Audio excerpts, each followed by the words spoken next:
about that, like doing the lawn work and then leaving the weeds. First of all, thank you guys for all coming this morning and being early. I appreciate you heeding my warning on that. We're going to have some really, really good information coming from Blake Bennett, Dr. Blake Bennett. And so I want to give him lots of time. So I'm starting a little early this morning so that we can get some announcements in and some market information before Blake gives us the deep down.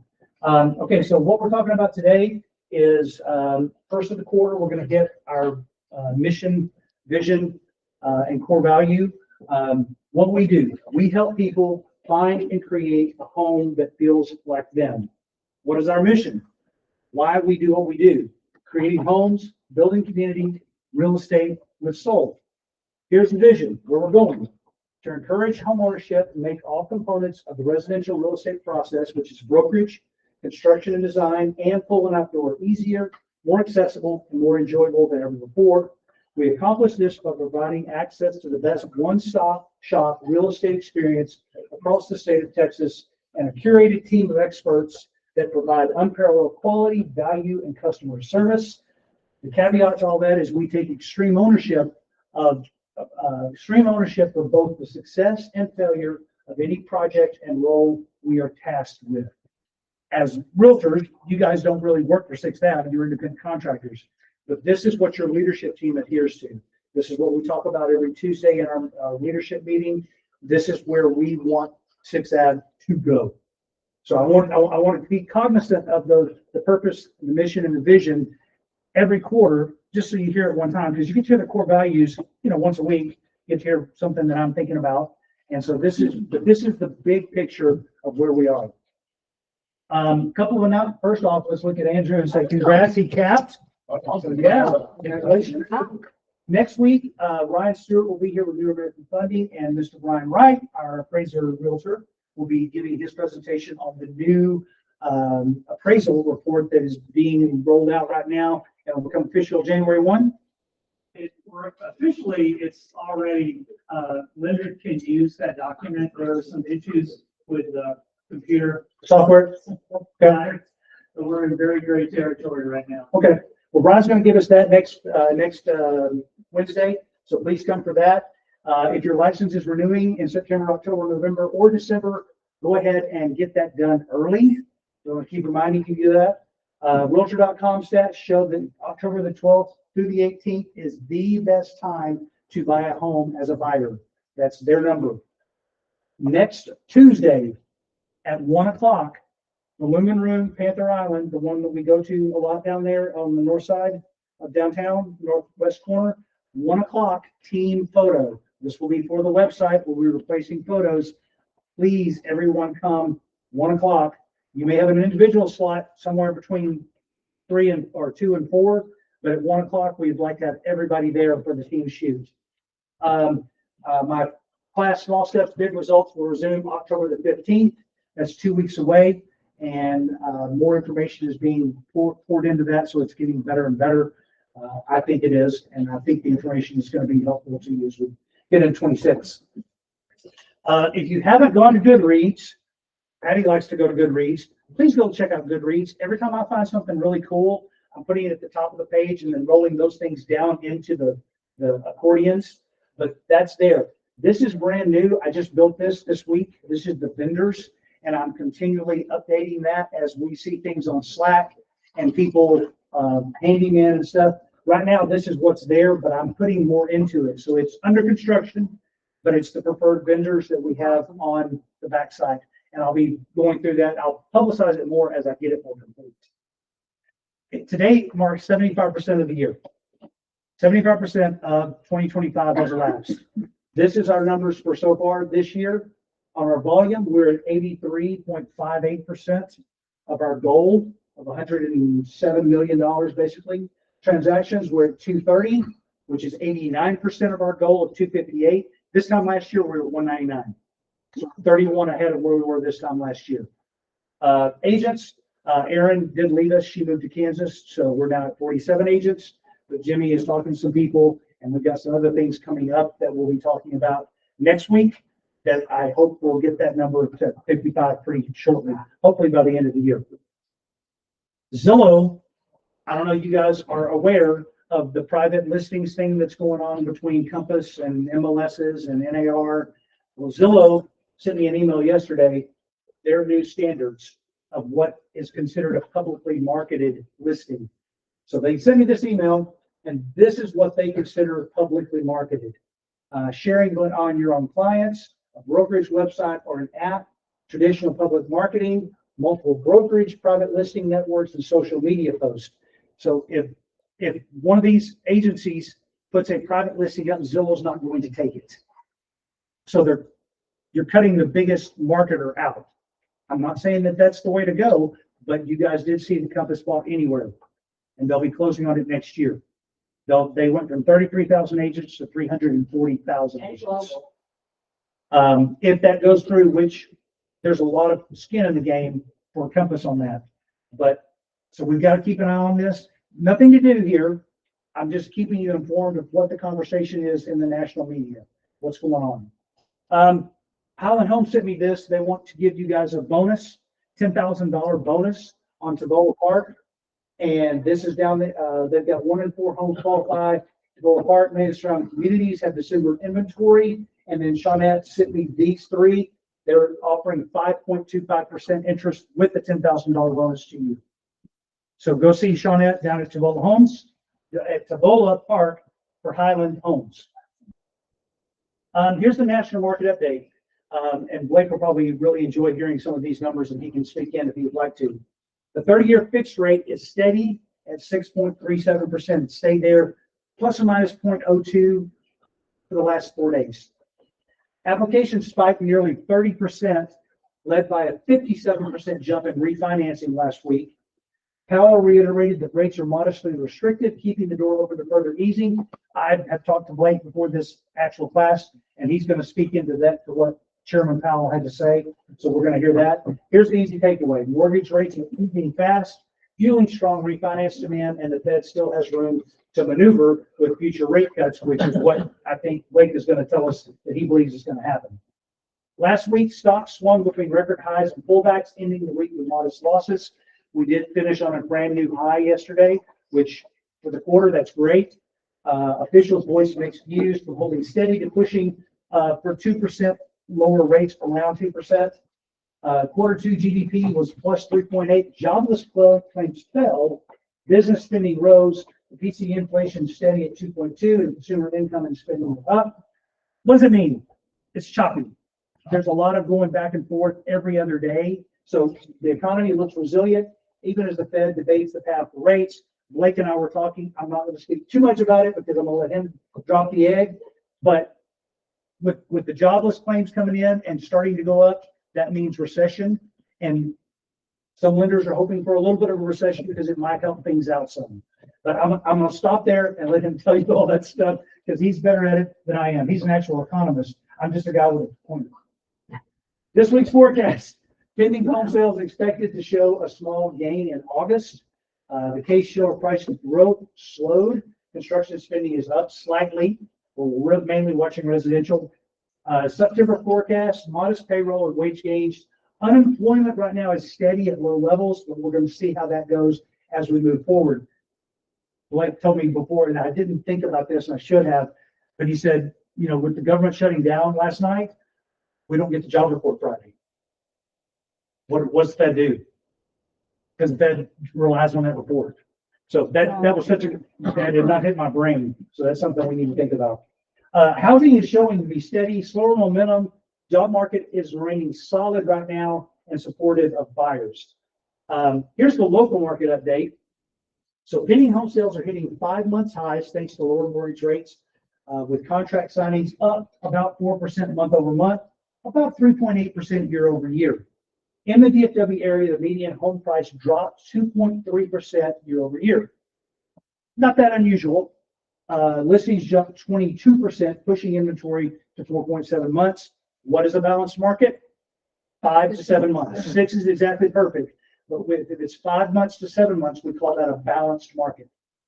Fort Worth's inventory supply rose to 4.1 months year over year. Listings up 12.3%, giving buyers more options and the market a more balanced feel. Buyers are getting more power, rising inventory, softening prices locally. So pricing, condition, and speed will matter more than ever in standing out in this market. Clarissa's view of the market pulse, even though I'm not going to do all those big, deep numbers every week, I still am going to do these numbers because I want you to see your counties. And Angela, oh, is she online? No, there she is. Angela, you were asking for Johnson County, so I've now added it. I've added Johnson County to my watch list, and now this is a 6-county look, and then the full DFW MLS. That excludes Houston, because Houston is now part of our MLS. We see their data. So you have to exclude Houston if you're looking at like the total number of houses, because that doubles our number from like 47,000 to like 88,000. What is the 6 counties? 6 counties: Dallas, Denton, Johnson, Tarrant, Parker, and Wise. Oh, I just meant that. And I think Parker and Wise are reversed, but they're about the same anyway. It should be Parker there, Wise there. Apologize, it was 4 o'clock this morning when I was doing that. Sorry. Oh, my gosh. Okay, here's the rate watch. After 4 weeks of decline, the average 30-year rate remains steady at about 6.37%. So it's been hovering right around that number for the last week. Vice Chair Jefferson says the labor market is weakening and we may need backing from rate cuts, which I think is what Mr. Bennett is going to tell us as well.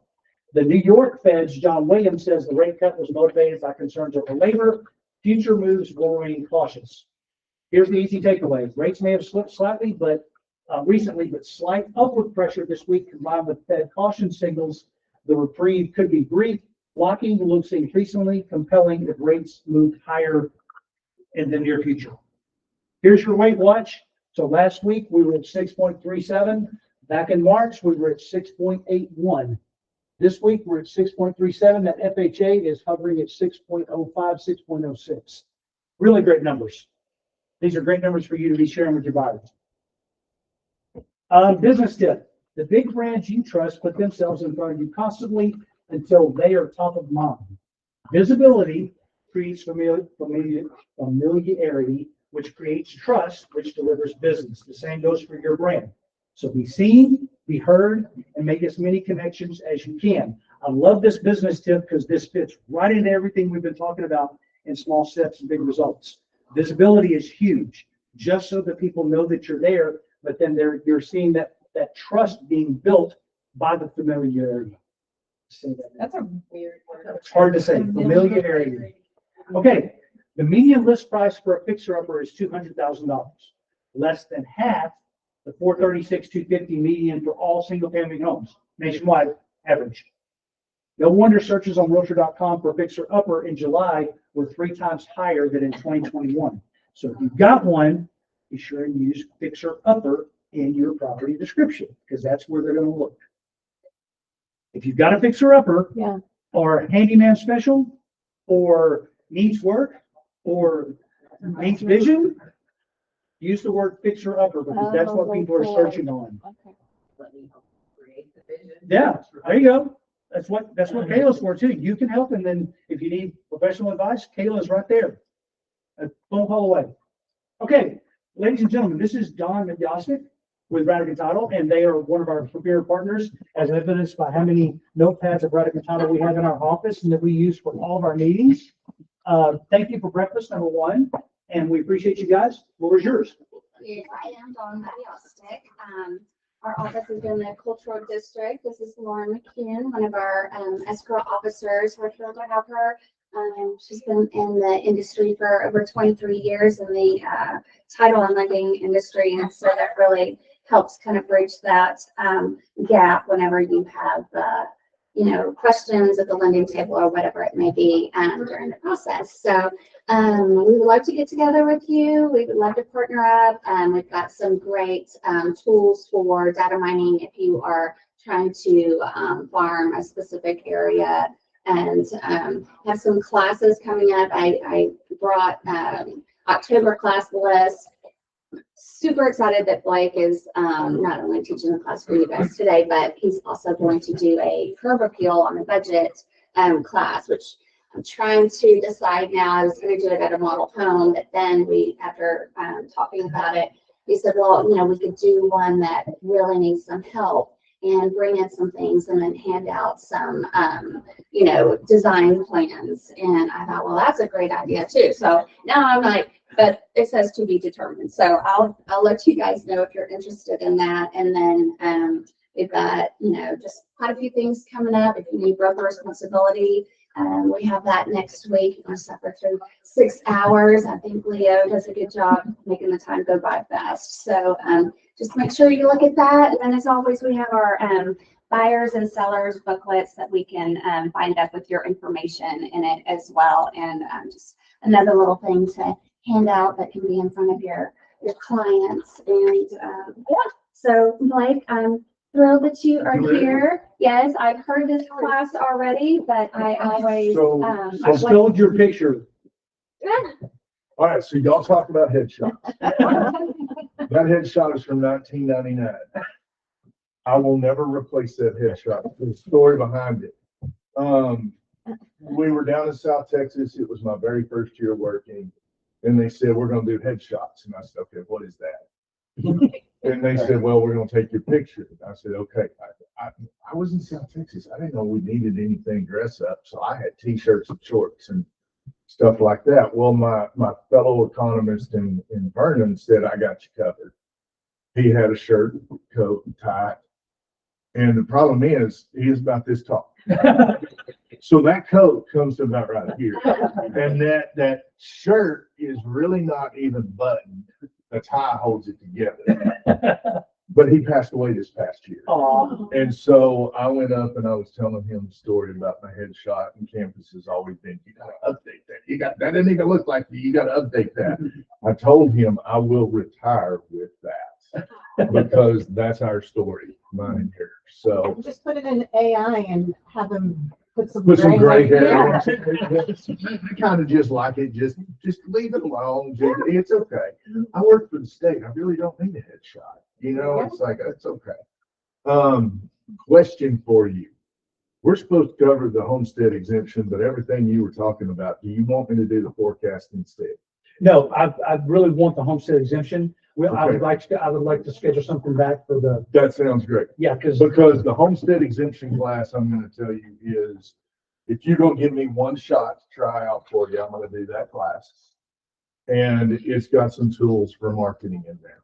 well, you're from Paris, so you don't have to try out. All right, well, this one's got some heavy tools for marketing in here. So Okay. that sounds great. We can do the homestead class. That's the one I was geared up for. I'm ready to roll on that one. Okay. And so, Odds of y'all both being born in Paris at the same hospital. Well, he was born in the hospital my brother was born out. Oh, well, Yeah. The one I was born out is St. Joseph. Has anybody ever heard of the St. Joseph statue? Yeah. Okay, they bury them in people's yards and sell their houses. I was born in St. Joseph. I was You were pre-determined to be able we to. were just in. I think you guys are related. Y'all look alike. They tore that hospital down. It was the original hospital of Paris. Let me tell you guys something real quick. Everybody online, please text me your license number. I need everybody to send a text to me and I will write your name and information on this CE shop sheet. But please text me directly your stuff and I'll write it on here. So everybody online, Patty, Joanna, Patty, you're already on there. Joanna, Maria, Rachel, Angela, I can't tell who else is on there. Text me right now and I'll put your information on here. Does everybody here sign up? Okay. Brian, I'm on. Okay. That one's front, that one's back. All right, sounds good. Easy peasy. Any place I need to stand? The camera is right here, so you're standing directly in the center of the camera at this point, and everybody can hear you. All right, sounds good. And everybody can see this up here. That's correct. All right, we're going to run through this fast because I can tell you the reason that this class exists is because of some of the stuff that I found out whenever my mother moved down here to the Metroplex. And it was so big, I said, I need a class about it. And so everything around her story is really a lot of, it's important information, but I call it fluff. 20 minutes in, we'll get to her story. And that's the one where if you're sleeping, I'll say, hey, wake up, because this is the points you need to listen to. All right. Where do I need to point it? So it moves. That's my bad. Let me just do one thing, excuse me, Ashley. And that's completely my mistake. No sweat. No sweat. You should be good. There we go. Whenever I started putting the thing together, I said I needed to define a homestead. To me, your homestead is the place that you own, that you live in full time. And you might be financing it through a mortgage. I went to the property tax code and I read it. I do not suggest doing that. It's not exactly a great read. But they define a homestead as a structure that can include a mobile home on land not to exceed 20 acres with the improvements. I disagree with that. If I own 20 acres, the only way I declare that as my homestead is if I was 100% disabled veteran. Otherwise, I want the homestead as small as can be, and I'll leave the rest in agriculture for the ag exemption. You'll lower your property taxes immensely. It goes on and has a lot more words to it. That it's adapted for a human residence, it's used for a human residence, it can be owned by one or more people directly or through a trust. Basically, it's the home that you own, that you live in full time. But here's all the lawyer language that's in the code that defines it. Now, whenever we declare homestead, we get exemptions. Today, school districts are required to give you $100,000 off the value of your property whenever they're calculating school taxes. So you take a value that, say, Tarrant County Appraisal District puts on your home. You subtract $100,000 from that market value. That is your taxable value for school district taxes, multiplied by your school district tax rate. This one we will vote in November. This one we will be voting on. The House and the Senate passed a bill. The governor signs it. We have to vote on it because it changes our constitution to raise this from 100,000 to 140. So that can go up to 140. If they do, we just voted last year. They raised it from 40 to 100. The reason we got to vote on it is because, again, it changes our constitution. Whenever we voted last year, it became retroactive for the whole year. I think that's what's going to happen again. Counties, they're required to offer an exemption as well.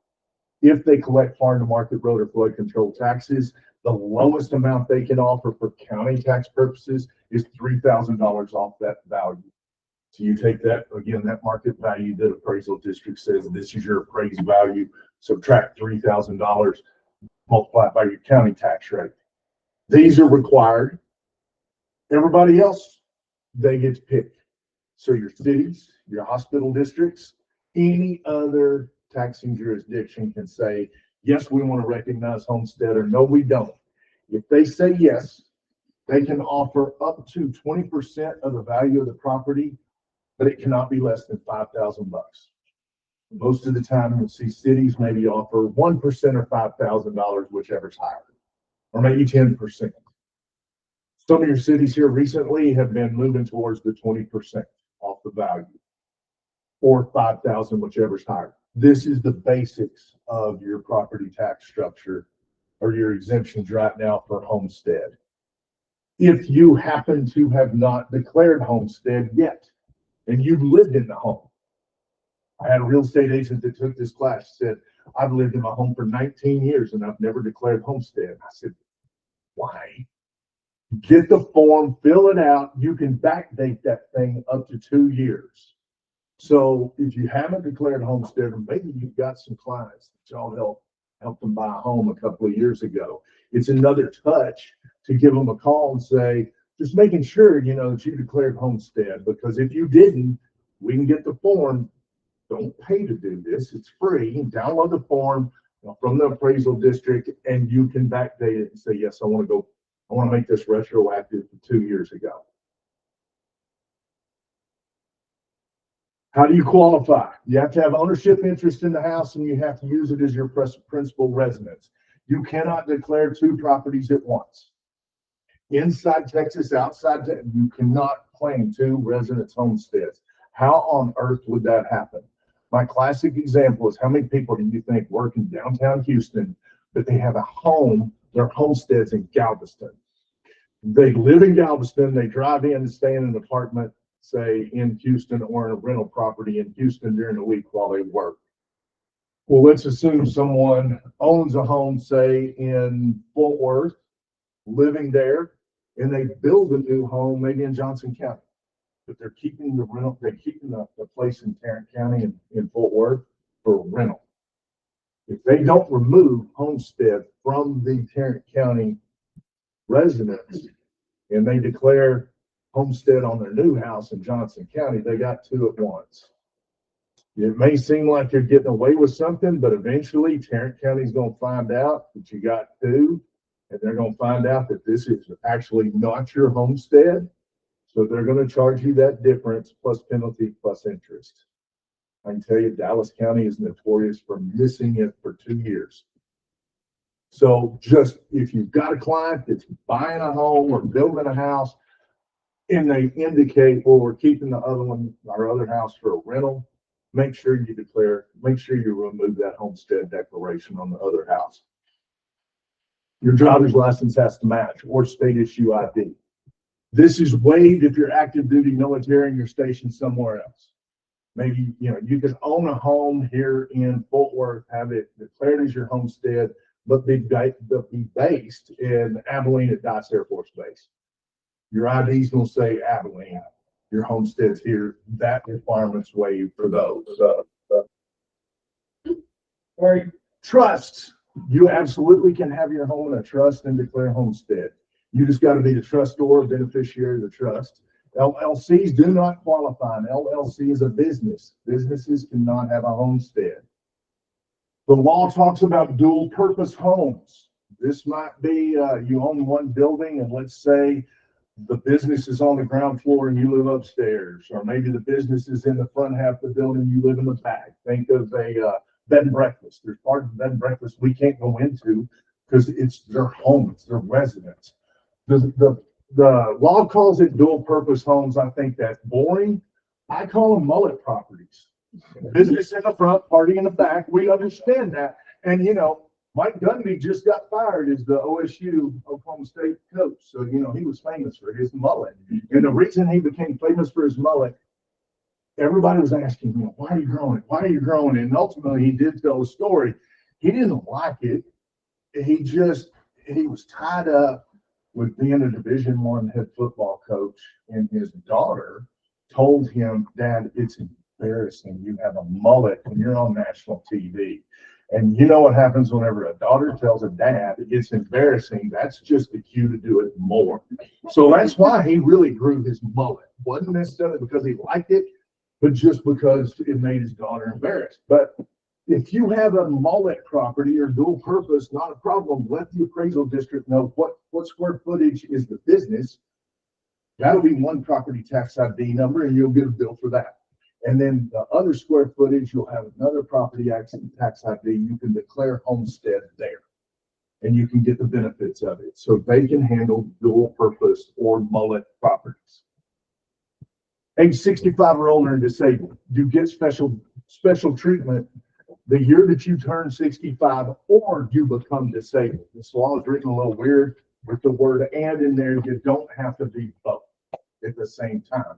You could be age 65 or older, or you could be disabled. This is not military disabled either. It is mandatory the year that you turn 65 or you become disabled, schools are required to recognize it. Schools are required in that year to give you an additional $10,000 off the value of your homestead. So today we get $100,000 for being your homestead and an additional $10,000 for being over 65. We vote on that in November as well. They want to take that from $10,000 to $60,000. Whoa. So anyone that's over 65 or that's disabled will get possibly $140,000 off for the value of their homestead plus $60,000 off. They'll have $200,000 off their homestead. That's help gonna be a out stick. lot of people That's gonna be a stay in their stick. houses. It's gonna be a stick. Schools can offer more. I've never seen them offer more. They always offer the minimum. Yeah. If you qualify for both, in other words, if you're over 65 and you're disabled at the same time, you got to pick one. I'm going to tell you the one to pick is the over 65, and I'll tell you why in just a minute.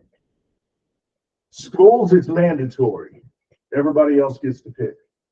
So county, cities, hospital districts, they get to say, do we want to recognize it, yes or no? If they say, yeah, we're gonna recognize the over 65 and the disabled, they can't offer less than an additional $3,000. So whatever they're gonna offer for Homestead, tack on at least $3,000 more.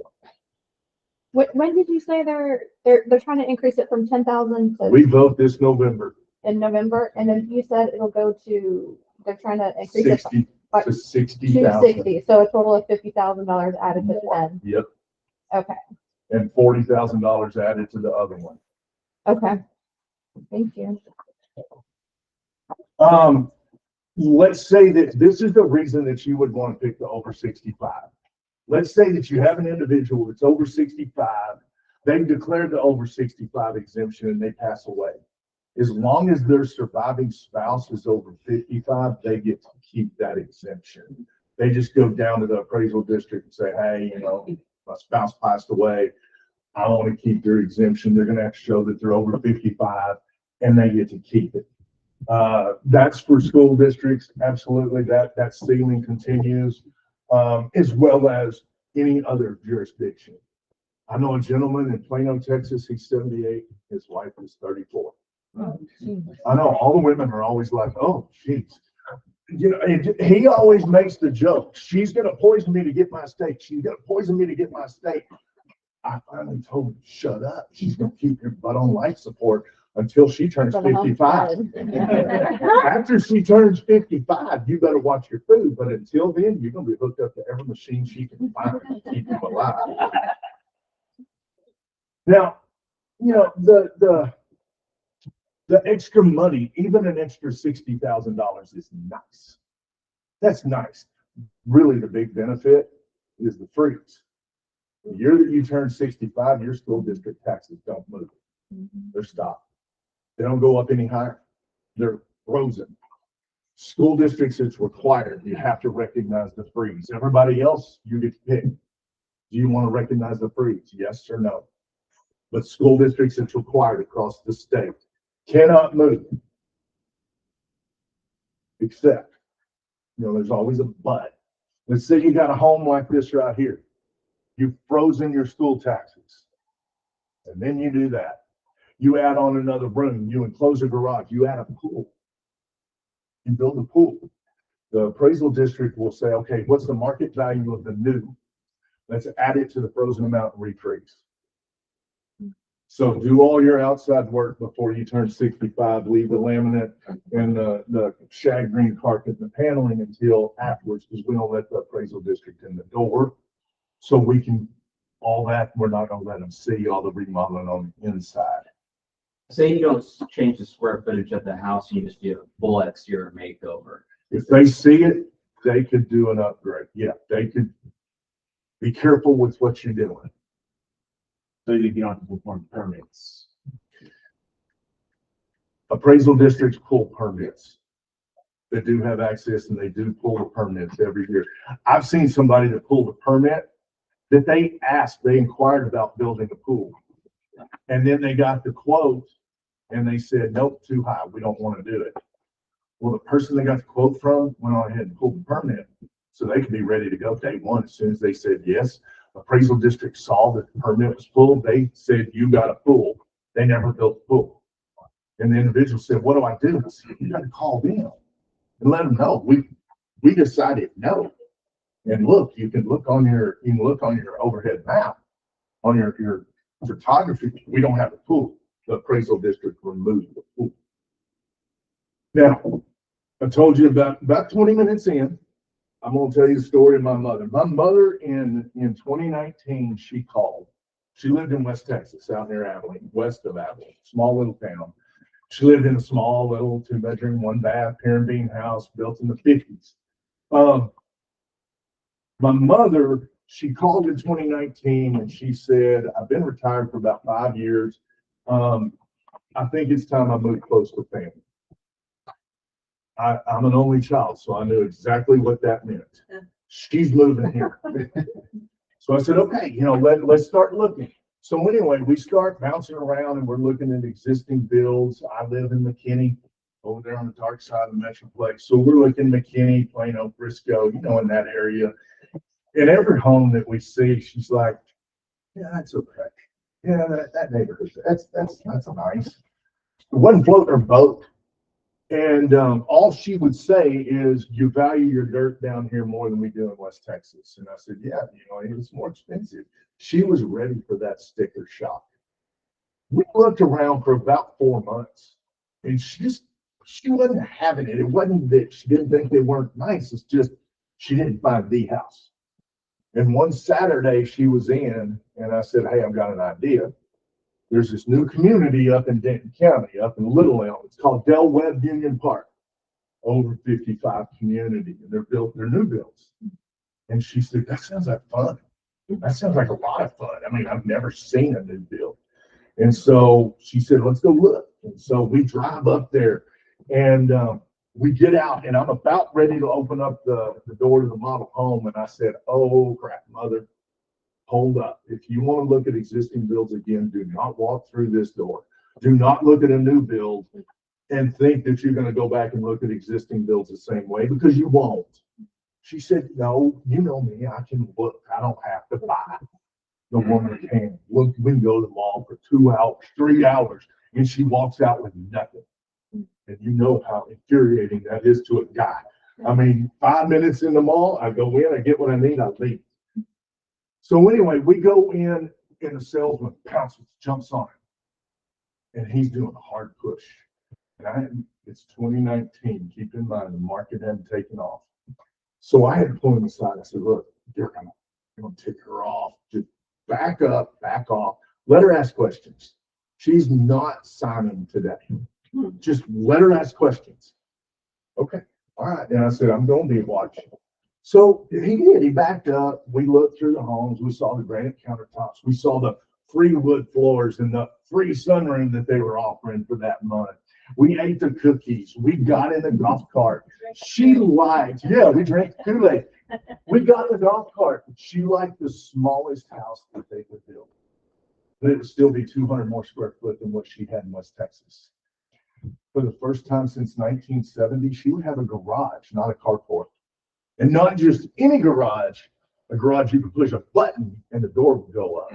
In 1970, whenever we moved from Paris, Texas, that was the last garage she had, and it was a solid wooden door that you had to lift yourself. For the first time since 1979, she was looking at central air and heat, not window units. I mean, this was going to be an upgrade. So anyway, we go out, the smallest home that they can build is on one street. And we get out of the golf cart. And she said, any of these lots? And he said, these have been built, but anything from here down, any of these open lots are fair game. She said, I don't even know what lot I would pick out if I had to pick one out. And she turned to me and I said, I'd pick the one with the biggest retaining wall. Because, she's looking at a retaining wall from her back door. That's the way it'd be. And it was about 5.5 foot here. And it went down to about 6 inches. She said, but that blocks my view. Why would I want to do that? I said, it's an over 55 community. You don't know. You may have some old man that wants to drink coffee in his underwear in the morning. I want to be able to regulate what I see out my back door. So I'd pick the one with the biggest retaining wall. Okay, so we're sitting there and she's looking and talking about it. And then it happened. All these people that already lived there started coming out of their houses, walking across the street, saying, "You gonna be our neighbor? We lived here for 6 months. We moved in here from Oregon, and one of them moved in there from Odessa." She's like, "Oh, you're close to home. I know where Colorado City is." And I mean, I sat down and I just watched my mother and all these people talking in the street, and I'm just watching, and the salesman comes up and he says, What's going on? And I said, you can go on back. I'll walk up and I'll get my pickup later. We'll probably be in the next week and a half, sign the papers. And he said, what are you talking about? And I said, I should have known. My mother's coming from a community where she can't go to the grocery store and not take 2 hours because she knows everybody. All those existing builds, they didn't have that community. They just sold your home. Because she wants someplace. She's moving from a town that she went to high school, where she graduated high school. She knew everybody. And she's moving, she's given up all of her friends. And she's moving down here where she knows nobody. This community, those people just sold your house. I sit on the curb, I kid you not, for 2 hours. And I'm watching her talk, and I mean, she is just enjoying the heck out of it. We get done, we jump in the pickup, we go to my daughter's soccer practice. And we're sitting out in the pickup and we're talking, and she's so excited. She's looking through the brochures. She is just, I can't believe, yeah, it's more expensive. But you know what? I already knew that, and I budgeted, and I've got a budget of $250. This was 2019. And you know what? I can get that. I can get that. And she's so excited. But then she's a banker's daughter. So she flipped. She said, how much are property taxes going to be? I said, well, I know what you're going to close for. It's going to be $250. And so, I know you're not going to go over budget. I know what you qualify for as far as exemptions, and I know what last year's tax rates are. I can get you close. She said, okay. So I typed away on the computer, and I came up and I said, it looks like they're going to be about $7,500. And my mother started crying. I've seen my mother cry twice in my life. I was 5 years old. My grandfather died, her dad. And I went to my very first funeral, and I saw my mother cry. I saw my mother cry in 2019 in the pickup. And she starts saying, this was not the plan. The plan was whenever I got to be a certain age and I needed help, I could move to where family was. And you're it. The plan was before my grandkids graduated high school, I could go and I could be close to them so they could just drive out and say, hey, Grandma, I just wanted to eat lunch. Or I just wanted to see you. They got to drive 5 hours to get to me now. And it's not the home, not the price of the home. I can handle that. I've saved up for that. But I'm on a fixed income now that I'm retired, and it's the property taxes. We didn't face anything like that in West Texas. And honestly, I was just at a loss. I didn't know what to say. She ends up going home on Monday, and she's dejected. She's like, I don't know what I'm going to do. I need help. She calls after about a week, and she said, okay, I talked to Edward Jones. I've looked at all my finances. I don't have a choice. I'm at the stage of my life where I don't get to choose. The only thing I get to choose is if I have to move there, I want that community. So I'm going to do it. I'm going to move into that house. I'm going to build that house. But I'm going to tell you, once I move there, I can't go do anything else. There's no extras. I'm going to have enough to live in that house. And I said, okay, let's do it.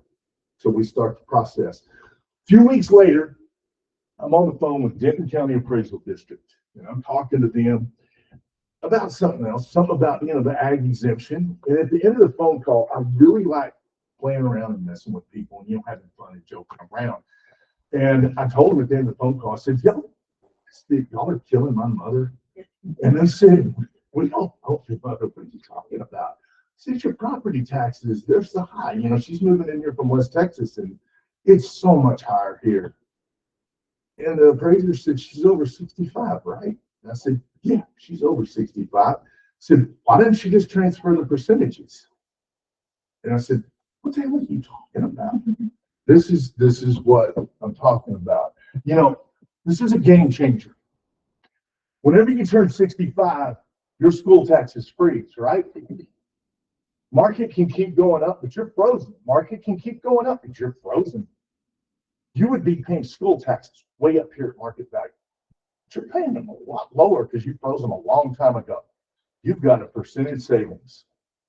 Whenever you move, you can tell the appraisal district, hey, this percentage, I want to transfer it to my new home. They will move it to your new home, drop your value by that percentage, and freeze. Let's look at some math and let's see how it works. And don't worry about taking real good notes. I've got a one-page handout that I've never passed out before because I don't want to give up the oh my gosh moment. Let's say you're living in a house. Market value school taxes will be $4,000. You're only paying $1,000. You froze them a long time ago. You're paying 25% of what you would be paying at market value. You move into a new house. Your new house and school tax is $2,000. You take the 25% with you. Your new home's school taxes will be $500 and they will be frozen there from now on. So how do you do this? You go to the appraisal district where you're moving from your old home. You ask for the person that deals with the over 65 exemption. The reason you ask that, because not everybody in the appraisal district knows about this. But you ask for that appraiser. I need whoever deals with the over 65 and disabled exemption. You tell them, I own a home here in this county. I'm over 65 or I'm disabled and I'm moving. I don't care what you say after that. They know why you're there. They know what you want. You can tell them, I want the coupon. I want the slip of paper. It does not matter what you tell them. You can tell them anything.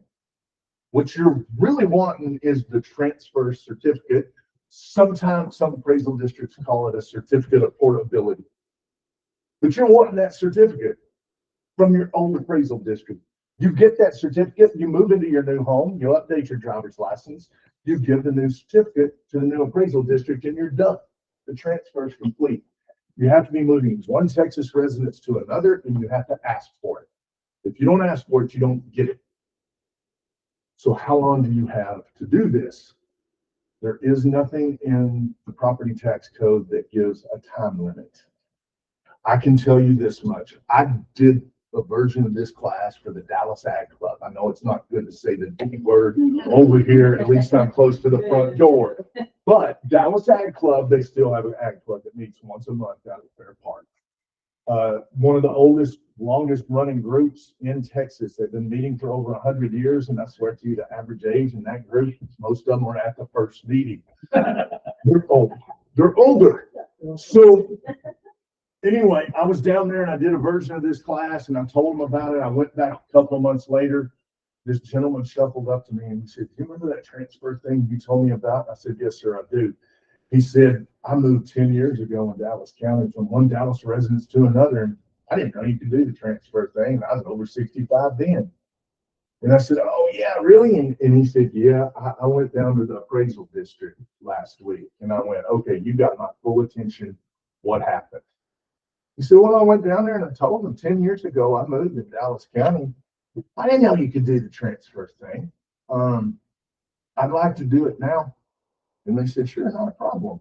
They printed out his transfer certificate. They gave it to themselves because he stayed within Dallas County, and they backdated it 2 years because it dealt with Homestead. Remember, anything with Homestead, they can backdate up to 2 years. Now, he didn't get full 10 years. He got 2. Now he's overpaid his taxes. He gets a refund. They cut him a refund check. Beautiful thing here also, school districts required to freeze. Anywhere in Texas, you move from El Paso to Texarkana, Texas, you transfer for schools. You move from Amarillo to McAllen, you transfer for schools. If the city of Fort Worth recognizes the freeze and you stay within Fort Worth, the transfer works for the city of Fort Worth taxes. If Tarrant County recognizes the freeze and you stay in Tarrant County, the transfer will work for that percentage as well. Anywhere in the state for schools, but if you stay in a district and they get to choose if they want to recognize it or not. You stay in that district, they'll recognize the freeze. So now back to my mother. My mother, whenever she turned 65, I can't tell you how old she was, but 18 years ago, whenever my mother turned 65, do you know what they were giving for your homestead exemption? Today it's 100. Remember, it might go to 140. It was 40 before, but that was even before that. It was $25,000. $25,000 my mother got off her homestead, and she got an extra $10,000 for being over 65. Kicker was my mother's home, it appraised for $34,600. So they owe her. For school tax purposes, my mother's home was $0, and that's her transfer certificate. Oh, wow.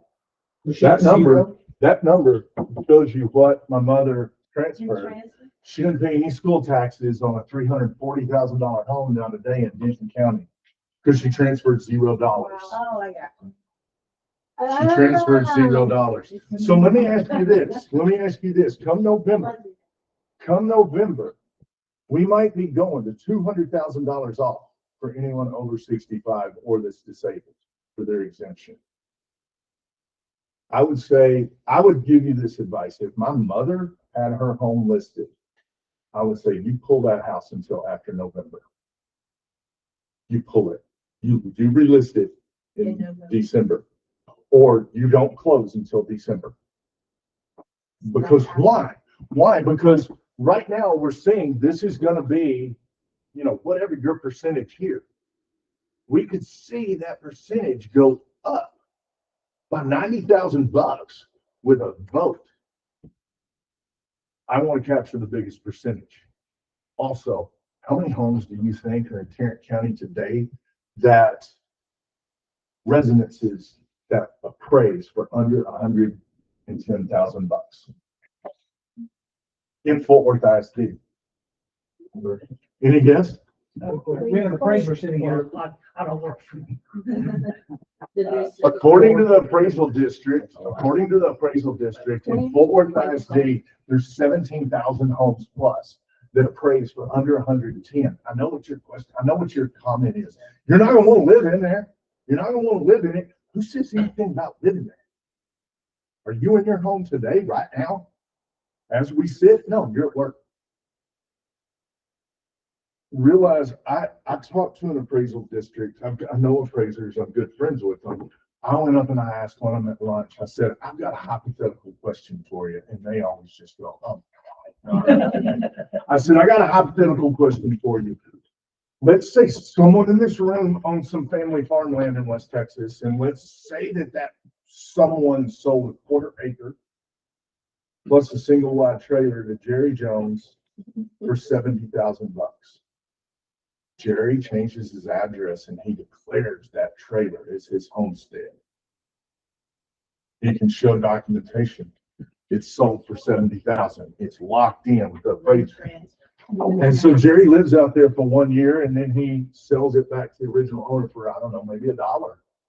And Jerry transfers his percentages and moves back to his mansion in Highland Park. What would Jerry pay in school property taxes? The appraiser just said, yeah, $0. What's your question? That's the way the law works. Now I can tell you there's somebody that tried this, that moved in a county east of here, and they stayed there 11 months and 2 weeks. Appraisal district said, nope, not gonna qualify. The person that moved said, but wait, I went from one certification to the next. That case is down on the AG's desk waiting for an opinion. If you're going to do it, you wait 12 to 18 months. Mm-hmm. But let me buy a house here in Tarrant County, potentially coming up in November, that's $200,000 or less. Find me a house. Can you find me just a structure that can count as a home that I can change an address to and I could stay there for 18 months while I build my retirement home? My home county, just northwest of Abilene, median home price is $78,000. They're all gonna look Moved there. I'm just saying, you know, there's some big changes coming. And this, you're looking at a piece of paper right here that allowed my mother to not just move down here and live in a house, but allowed her to move into a house and live down here. This piece of paper right here, in 2021, April the 10th, 2021, my son turned 21 years old. This piece of paper enabled my mother to take me and my son out and we ate 3 pounds of brisket on her. She got to live down here. And the retaining wall. Look at the retaining wall. She did the big retaining wall. And this is why this whole class exists, was because of this story. I do have a 1-page handout. I will get to it. I know I've got 10 minutes. We will get through. Yes, ma'am. How long is that, like, say, how long is that certificate good for? Like, what if you moved into an apartment and then you got that? I know a lady back in the height of COVID that she wanted to downsize. She was scared her house wouldn't sell, so she listed it. as she was building her other one. It was going to take 7 months to build. She listed her house. It sold before it hit the MLS on Friday. They were going to list, and boom, it was already gone. Now what do? She had to move into an apartment. She just waited to get to her transfer certificate until she moved into the new house. There's no time limit. It's on record, so basically Yeah. you're just asking. Yeah, my mother, if she didn't know about the transfer and she heard it today, she could go to Mitchell County Appraisal District and say, hey, I moved in 2019. I need the transfer certificate. It's not, She could get it, bring When it you- down here to it's Denton not like a County. 1031, like No. how that has So like a since you already time sold limit. that property, it doesn't matter.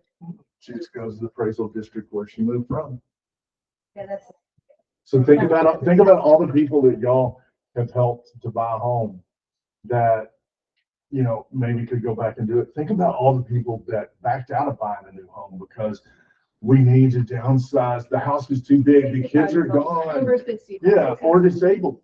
The house is too big. We can't even get upstairs anymore. And honestly, we don't want the kids to move home. We want to downsize. I'm sure you define disabled, 100%, 85. Now, disabled is different than military. Military disabled is different than disabled. I'm driving down a road and I get hit. I get in a car wreck and lose use of my legs.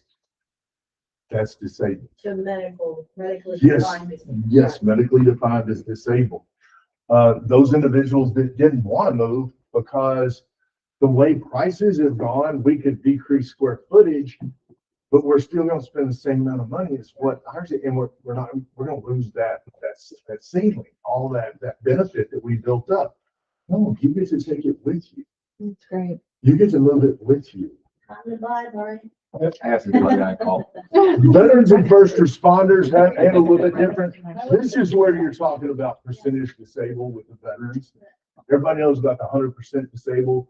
You are exempt from paying property taxes unless it's like in a mud or a PID.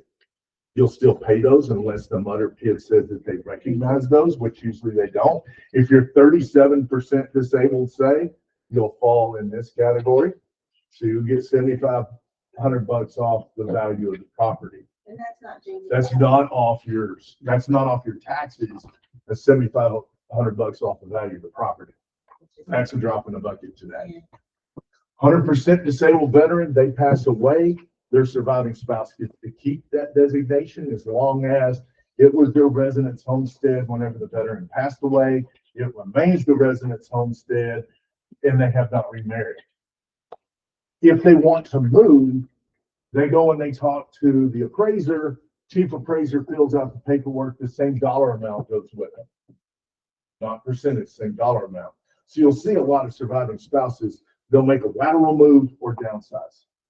My mother has an 87-year-old lady next door. She is a surviving spouse of a 100% disabled veteran. She didn't pay any taxes at all.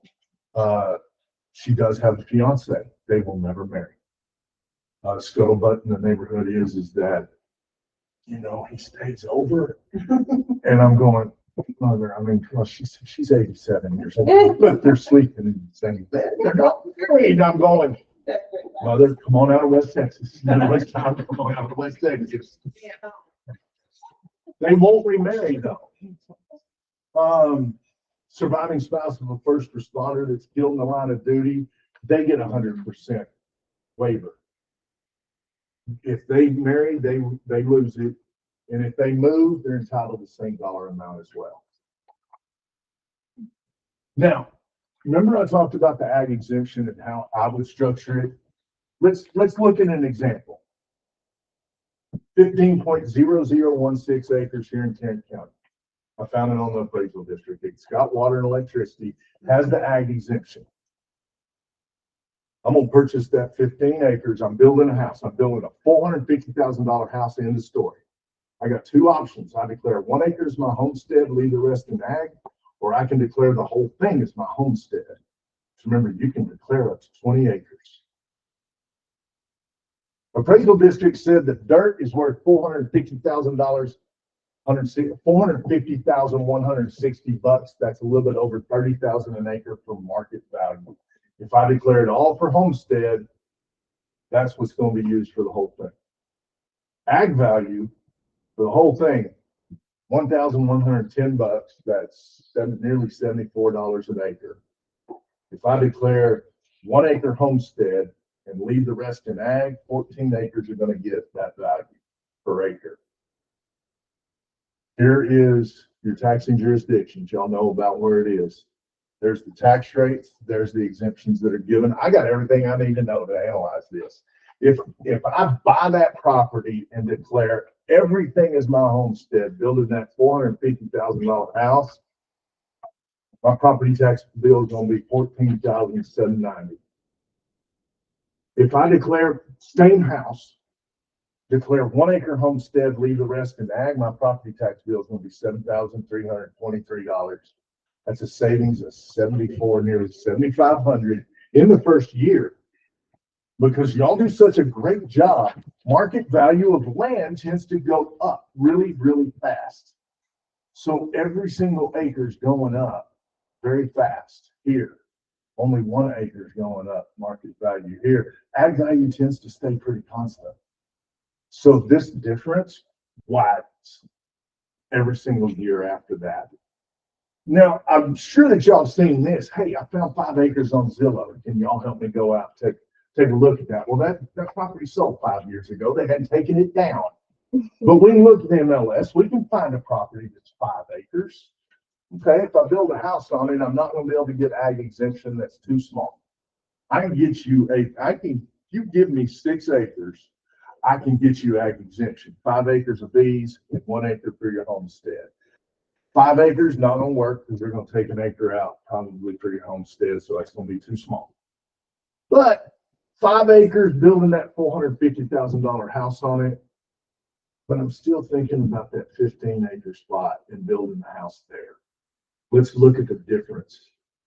For 5 acres, $450,000 house, my property tax bill will be $94.43. If I get the 15 acres, my property tax bill at the same house, $73.23. That's still savings of $2,100. It's getting better, but it's not equal. So it begs the question, how small do I have to go to build that $450,000, my dream home, build that $450,000 house and the property tax bill to be equal to that? Turns out, if I bought 1.0353 acres and built that $450,000 house on it, my property tax bill would be equal to buying 15 acres, leaving 14 acres in ag and building the rest. Moral of the story here, go big. Give me 6 acres at least. If you can't give me 6 acres, I don't want to look at it. My children are gone. My son is in Fayetteville, Arkansas. He was the one that I would use to mow my grass. I'm not paying for it. So my labor's gone.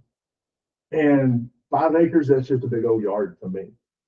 I can keep the property tax bill pretty darn low if you will give me at least 6 acres. 5 acres ag, 1 acre homestead.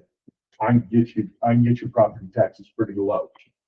Do what McDonald's has taught us to do. You want a number 1 with a large Coke? You want a large fry with that too? Someone comes in, I want 5 acres. You ever thought about 6? I want 4 acres. Can you afford 6? I can keep your property taxes low enough that eventually your savings are going to pay off that extra acreage, that extra acres. I would open it up to any questions. I think, unless my watch is slowed down, we're 1 minute before 11. You said shut up at 11. No. Let's take questions. It's perfect. I Thank do you. have the 1-page handout on transferring the percentages. And I'll I'll make copies of them. If you want a digital copy, because people out there do, email me and I will shoot you over. Well, I'll shoot you over a digital copy that's PDF. I've got a copy right there. I'll do it for you and get on Bill. Sounds good. Keep in mind that come November, 2 of these numbers may change. The homestead exemption may go from 100 to 140. The over 65 may go from 10. May go from 10 to 60. How about that? How about that? Let's I'll just open the drop floor a up bunch for of 5 minutes.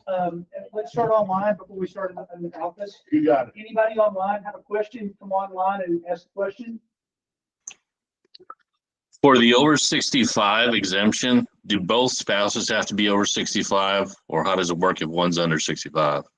Yeah, you're good. Like I said, that gentleman that I know in Plano, he's 78, his wife's 34.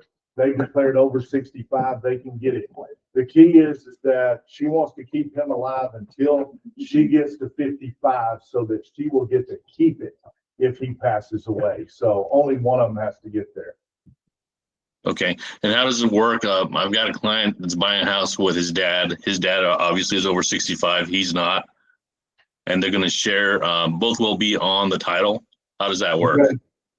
They're going to probably have half the house he'll be able to declare 65 on, the other half of the house not. Have you ever thought about using a trust to buy that house so that the dad is the trustor and beneficiary, and then whenever the dad passes away, it just comes down and the son inherits it? If you set it up that way, then the dad can declare all the houses over 65 and Okay. have that huge benefit. Sounds That would be one way to structure it. Thank you. Yep. Thanks, Ray. Anybody else online? And then Patty's online, long time no see. Patty, don't you have a question? No, You sir. have- It's good to Yeah. see. It's good to see you. And no, I have no questions. You did great. The last class was Muds and Pids, and you had a bunch of them on that one, and I still mulled over all your questions there. I was in the thick of it that in the Muds and Kids day. Today I'm pretty good on Homestead. Good deal. Where else do you do sessions like this? As far as just- Last week I was in Weslaco, which is down near Harlingen. How about that? Oh, no. Okay, so all over. I'm scheduled. I've been in Fort Worth since Monday. I go back to McKinney, I believe tomorrow. I don't know where I'm at on Friday. I take it 1 week at a time. But y'all got a list of my stuff, and I'm always willing to come in and do stuff here as long as it can help. We're thinking about doing 2026 predictions with Blake. Yep. And have him do them. You could do it from McKinney, honestly. You could stay home and just join our Google Meet and do the whole thing virtually. I personally like being live We do too, in but person. it's a long way from McKinney. And honestly, you're close enough. I could stick around and go to Nona's Hot Todds. There you go. I mean, Man, have a nice heart. Oh, Maria, you got your hand open. Come on. I have a question regarding IT holders. Is there anything that can help them with homestead? I know that they cannot file homestead, but is there anything, because their taxes are pretty high? You're talking about for who? IT holders, identification, because they don't have a driver's license. A lot of them have either a matricula or use the passport or the TPRS. In order to declare homestead, I believe that you're going to have to be a citizen of the US. Otherwise, you cannot declare homestead. Now, if someone in the home was a citizen, I would put the home in their name and let them declare it. And if you want to set it up, if you want to structure it legally, that if something happens to that person, then they cannot sell it until you get an own agreement and this is the distribution of funds. I don't know how you want to set it up legally so that it would keep the person from running off with the house, I guess is the best way to put it. That's why I said with the one over 65, if you want to set it up in a trust so that it belongs to the dad, but whenever something happens to the dad, it passes to the son. I mean, I don't have to own a house today. Yeah. And you cannot go against the trust. Like it doesn't have to be prorated, like nothing. That's So right. it is a direct move This is over. just boom. There's no fighting it. Yep. Yeah. That's it. Okay, thank you guys all for joining us. Anybody here have a I have question? one question. Go ahead. What's a good resource that you would think about ag exemptions? Because here's where we kind of run into. People want to buy land, but they really don't want most of the ag exemptions. You know what I'm talking about? Like they don't want to have livestock on it really. blah, blah, blah. So, I mean, we dealt with like, what is it, where you pile up brush and whatever.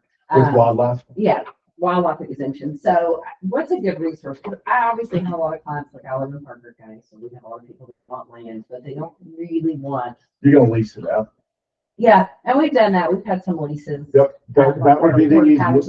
On to. That would be the easiest. If it's anything under 20 acres, honestly, anything under 20 acres, I'd just go with bees.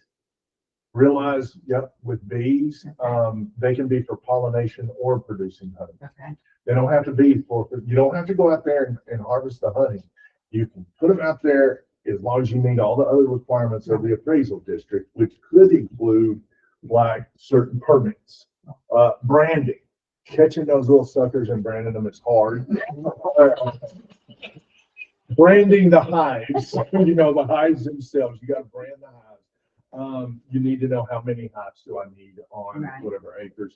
That can change by appraisal district. Well, So yeah, I was going to say county ordinances. Like Parker County is like one head of cattle or 3 goats or whatever. Yep, So just exactly. So knowing what do you require in this county, and to me, bees is it's the most popular for 20 acres, down to 5. 5 is the minimum, up to 20 acres. That's the simplest, especially if they're for pollination. Then buy your house, put the beehives out, plant some flowers so the bees can go out there and forage that look nice. Basically landscape your property. Right. That's what I would do. Yeah. Can you also do hay as well? You can. You absolutely can. And you can lease it out, and you don't have to keep the hay. You can just say, look, I want you to come out, I want you to cut, rake up and bale my hay, and I want you to get it all off the property. But if you don't mind, would you give me a receipt that says that, yes, that's what you did? Because I want that receipt in case the appraisal district ever questions it. And I'm gonna be taking pictures of the brown bales before you haul them off. I want to take a picture of them on the property to show it's been cut, just in case they ever ask. Can we thank Dawn and Blake today? Yeah. And remember that he is going to teach the med pads and kids that are on the class list here, and then also the creating landscape on a budget. So, yeah. That month's class, I can tell you, Patty can tell you too. I focus a lot on how do you find notice. That's a big thing to me, transparency. I want to know everything about a property. So we work on how do you find notice. And honestly, some of it's very ambiguous. So, but we focus on that in that class. Very good. So just I have one more question. Okay, talk to me again about the voting. So as far as for the age 65 exemption going from 10K to 60K. Yep. Voting is for everybody or everybody in the state. Everybody in the state. General elections and general for election. just the regular general election. It'll be one of the props. Yeah. One Well, there'll be 2 props. of the there. propositions. One of the propositions will be to take the homestead from 100 to 140. And the other one will be take over 65 from an additional 10 to an additional 60,000. Okay. As long as it's not written ambiguously, I think they'll probably pass. Yeah. Good. Last year, we passed the homestead one by like 86%. Yeah. Okay. I'm guessing it's gonna pass. Yeah. Well, guys, that's it for this week. We'll see you next Wednesday morning, 9:45. Brian Rod will be here. Jimmy's gonna visit us with Pulling Outdoor. And so we'll see you next week. Thanks for joining online. Thank you for being here. Thank y'all. In person. Let's say the word. Let me stop this. Sure. Are you familiar with Bachelor at all? What he's doing with No. property taxes? He's